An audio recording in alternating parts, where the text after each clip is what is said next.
සුබ දවසක් හැමෝටම ඩේලි එලේෂ් YouTube channel එකට හැමෝම සාදරයෙන් පිළිගන්නවා. අද මම අරන් ආවේ බබාලට පොල් කිරි වලින් හදලා දෙන්න පුළුවන් යෝගට් එකක්. මම මේක හදාගන්න පොල් බෑයක පොල් ගන්නවා. මම මුලින්ම පොල් ටික ගාගෙන බ්ලෙන්ඩර් එකට පොල් ටික දාගෙන වතුර දාලා බ්ලෙන්ඩර් කරගන්නවා. වතුර ගොඩක් දාන්න එපා. බ්ලෙන්ඩර් වෙන තරමට වතුර පොඩ්ඩක් දැම්මනම් ඇති. ඊට පස්සේ මම මේ වගේ පිරිසිදු රෙදි කැබැල්ලකට බ්ලෙන්ඩර් කරගත් පොල් ටික දාගෙන මිරික ගන්නවා. පෙනේරයකින් කිරි ටික පෙරා ගන්නවට වැඩිය මේ විදිහ කිරි ටික පෙරා ගන්න එක හොඳයි. එතකොට පොල් කුඩු මේ කිරි එකට එකතු වෙන්නේ නැහැ. ඊට පස්සේ මම ජෙලටින් තේ හැඳි භාගයට වතුර මේස හැන්දක් විතර දාගෙන හොඳින් දිය කරගන්නවා කැට නැති වෙන්න. උණු වතුර තමයි දාගන්න ඕනේ.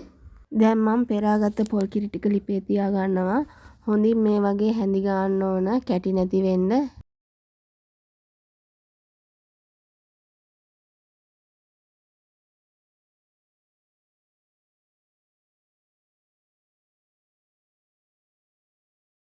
ඊට පස්සේ මම මේ වගේ පදමට එනකොට ජෙලටින් ටික එකතු කර ගන්නවා.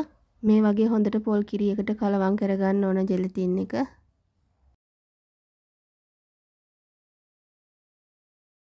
ඊළඟට මම මේකට යෝගට් මේස හැන්දක් විතර එකතු කරගන්නවා.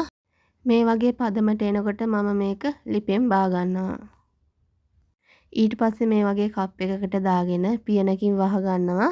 වහගෙන උණුසුම් ස්ථානයක පැය 6ක් විතර තියාගන්න ඕන. මම මේක oven එකට දාලා තමයි පැය 6ක් විතර තියාගන්නේ. ඊට පස්සේ පැය 3ක් විතර ෆ්‍රිජ් එකේ තියාගන්නවා.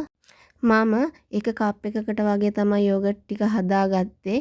ඔයාලට යෝගට් වැඩිපුර හදාගන්න ඕන නම් පොල් කිරි වැඩි කරලා මේ යෝගට් එක හදාගන්න පුළුවන්. ඔයාලට මේ වගේ අලුත් වීඩියෝ බලන්න ඕන නම් මගේ channel එක subscribe කරලා තියාගන්න.